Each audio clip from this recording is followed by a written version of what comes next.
today we're going to show you how to use an LED lighting system. And so let's go back to System Action, hit Setup.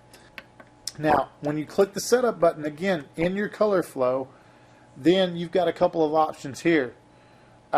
You can either have your run speed, now you can go down. So let's say, for instance, here we're going to go all the way up. We're at 80%, 90, 95. So you can create whatever pattern you want. Now, this saves the effect automatically inside the box when you're through. So if that's the speed that you like, then you click the Setup button, which is going back a step.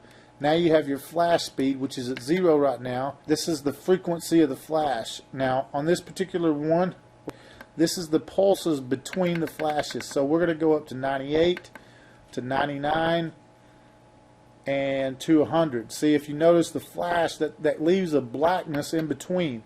Now, if you go to 0, there's going to be no blackness in between. It's just going to be constantly flashing. So that's the flash speed.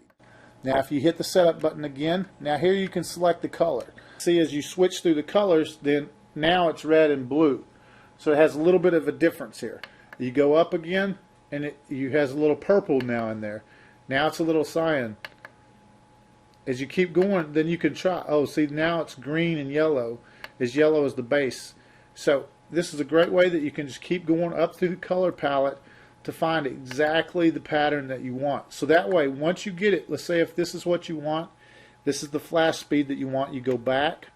So you know that number 20, your 2 color flow, this would be for a particular song. So you can write that down on a sheet of paper, and you can write it down 20, 2 color flow, and you've got your whole setup, and you've got your menu. When the song's over, just hit the menu button, and it'll go to black.